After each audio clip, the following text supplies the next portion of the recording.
Welcome to IVF This, episode 91, Complaining.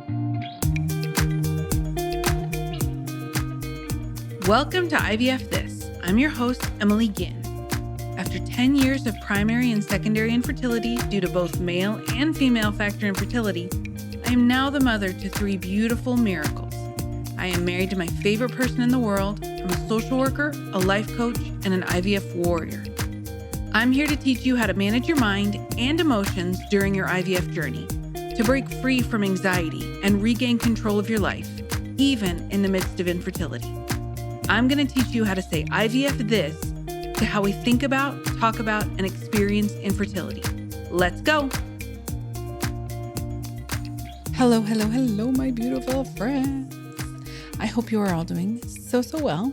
I am currently writing this episode while I'm on a plane for the first time since January of 2020.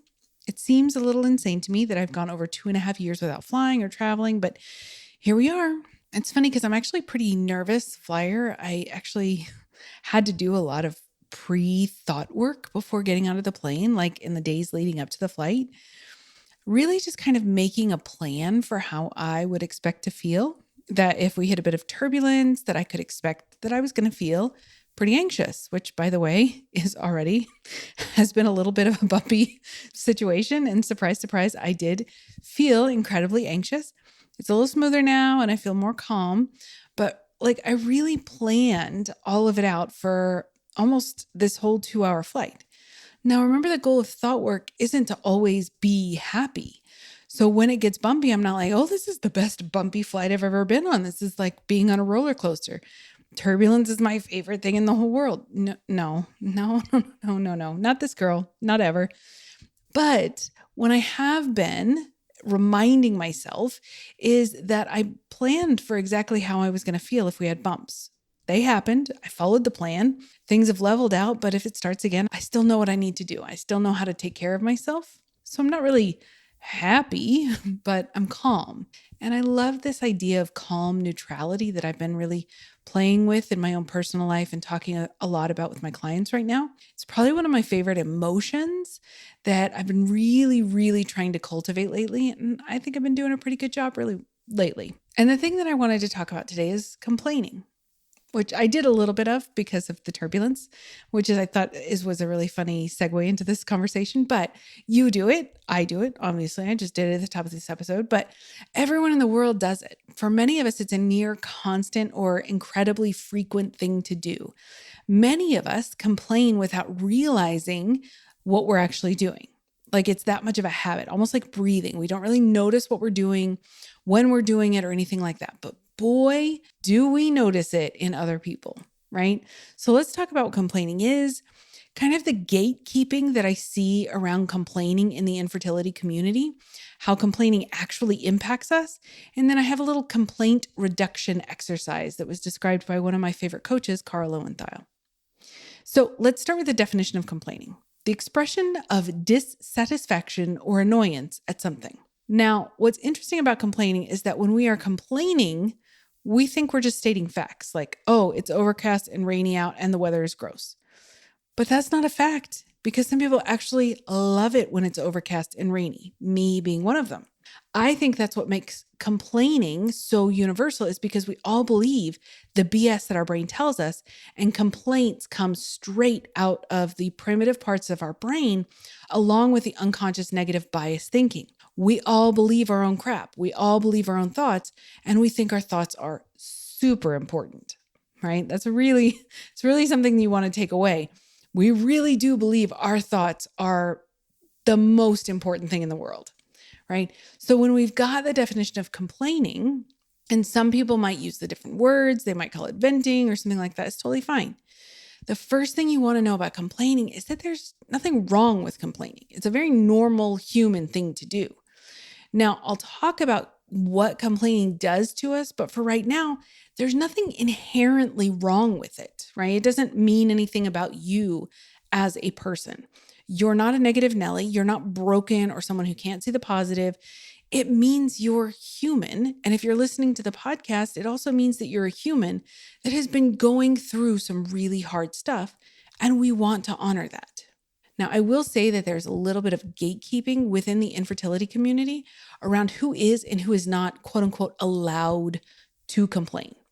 Now, I'm going to speak in very broad generalities, so please keep that in mind.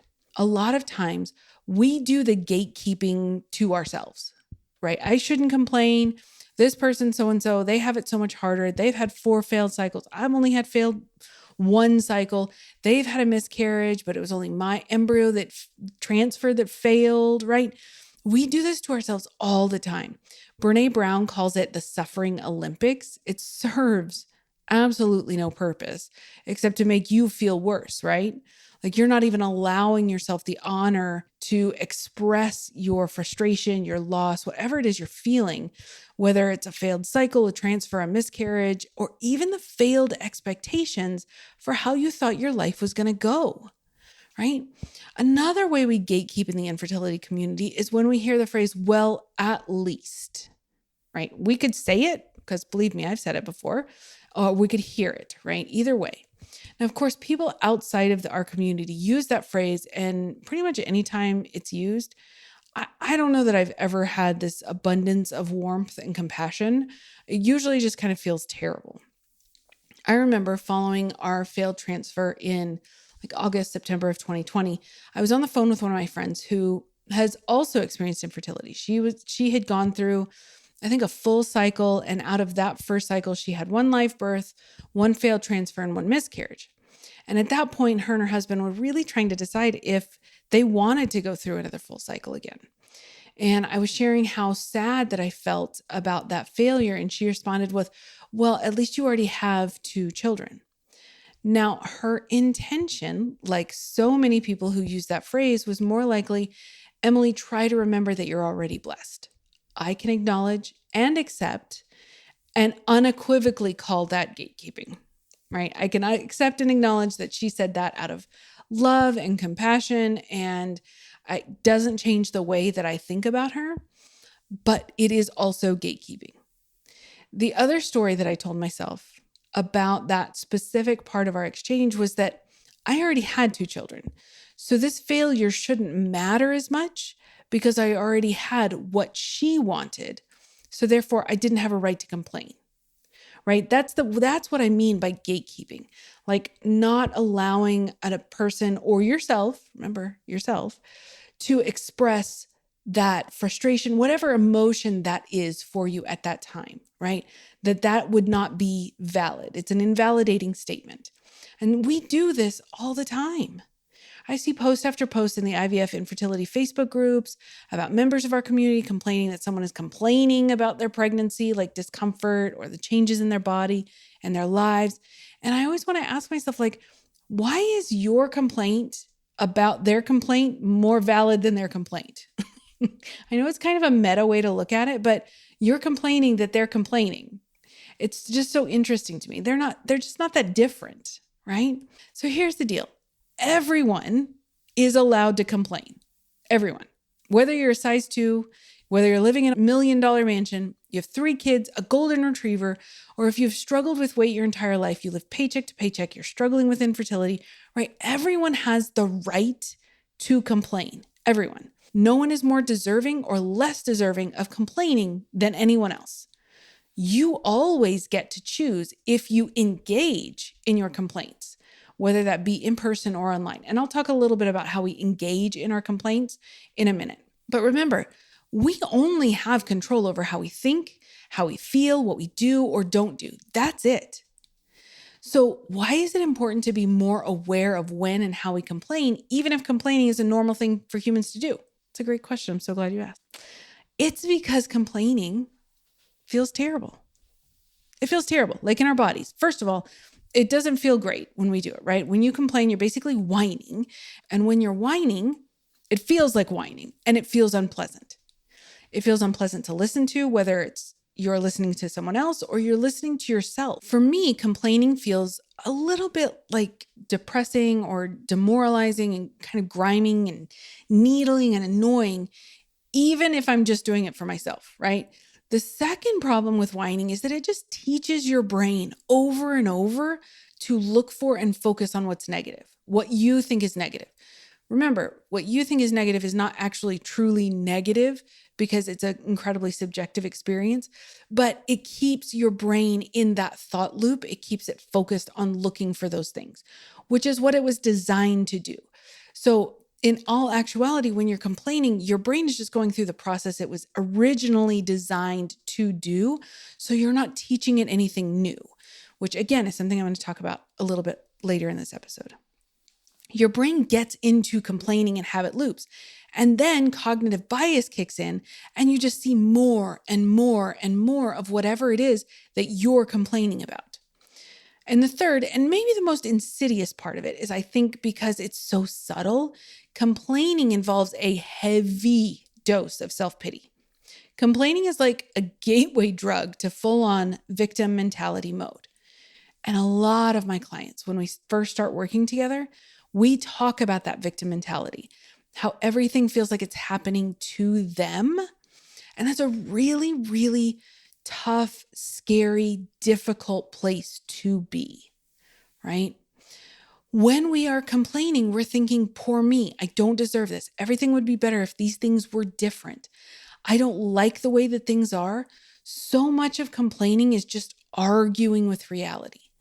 And you've heard me talk about this on the podcast before. Byron Katie, she's one of my favorite leaders. She's one of my favorite teachers. She's one of my favorite coach. And she always says that when you argue with reality, you lose, but only 100% of the time. Complaining is arguing with reality. It will always feel terrible. It doesn't mean you can't choose to do it sometimes. But again, all of this is about creating awareness. And I want you to realize, I want you to feel when you complain, what that feels like in your body, so that when you kind of get caught in that thought loop, you can remember, oh yeah, I am allowed to complain. It's certainly an option, but this is how it feels in my body. And maybe I want to look at something else, or thinking something else, or doing something else to try to break that cycle. And I think sometimes we kind of delude ourselves because in the moment, complaining can feel so good for a minute, right? Like that idea of venting.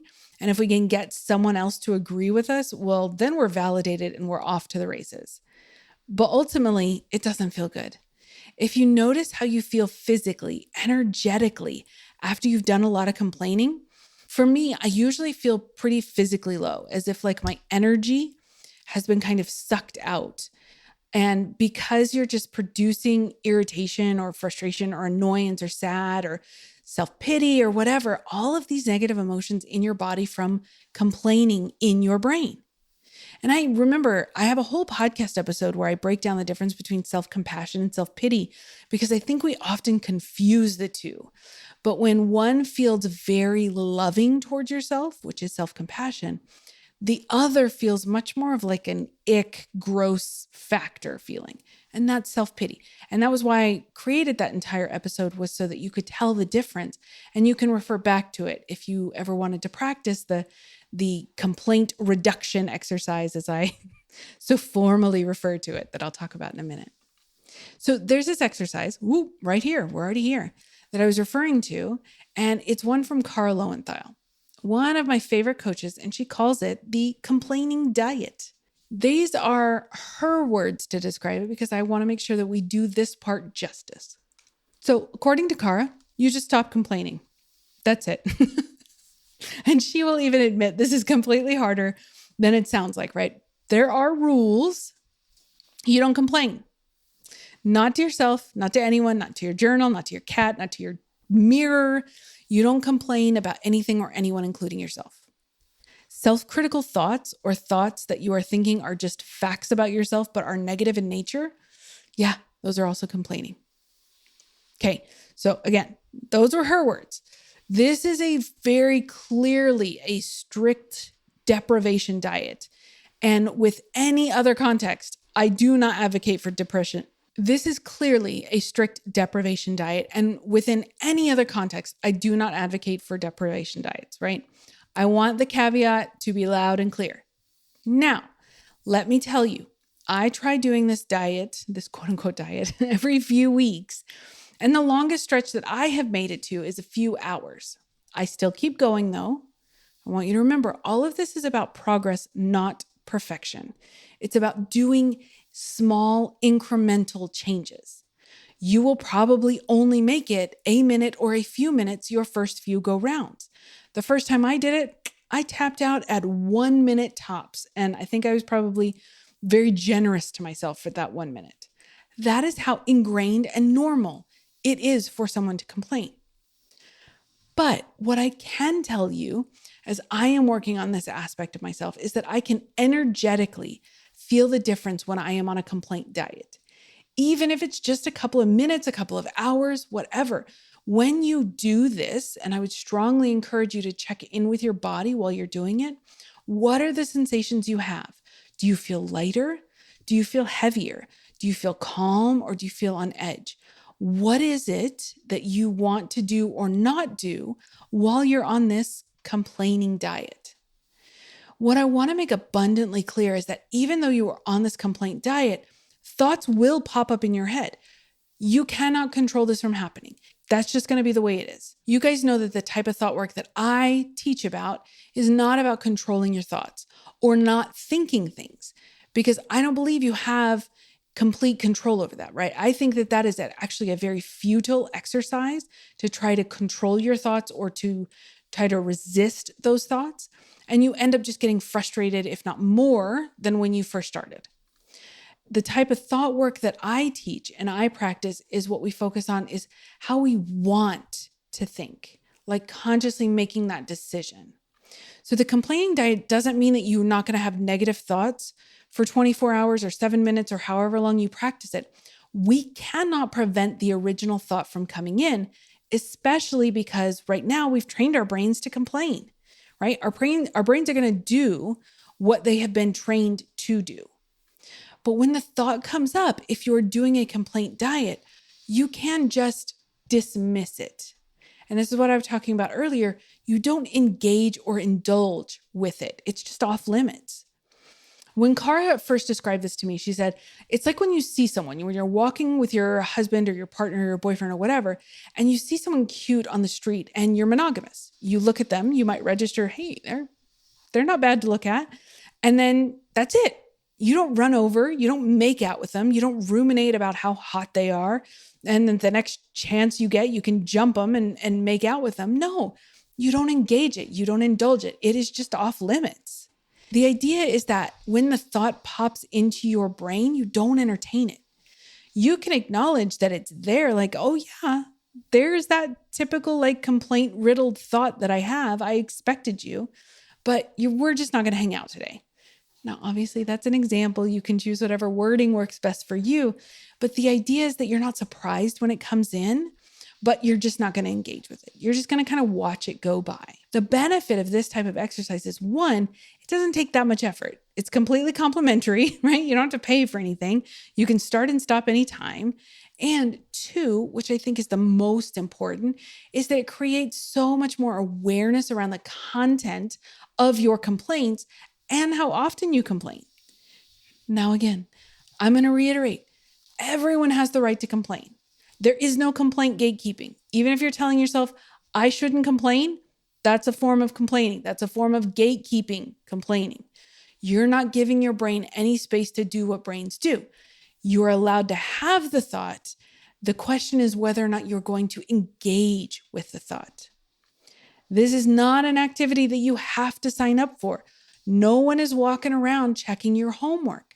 As always with the things that I offer, it is an option if you want to create more awareness around your thinking. Creating awareness around what you're thinking helps you understand why, and it normalizes the experience. All of this helps to change or rewire the default patterns in your brain and will help you to stop complaining as much as you currently do. I know that I talk a lot about rewiring the default settings of our brain, and what takes that is accountability and support.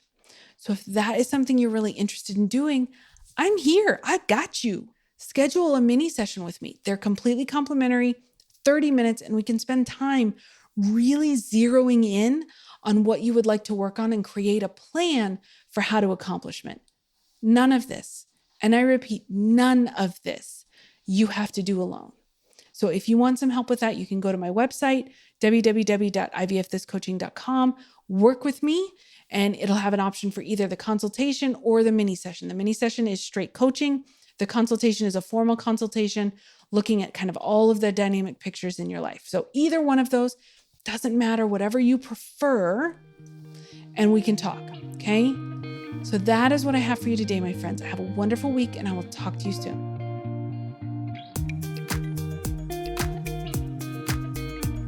Thank you for listening to this week's episode of IVF This. If you like what you've heard, click subscribe and follow to make sure you don't miss an episode. And if you want to learn more, head over to www.ivfthiscoaching.com to learn how to work together.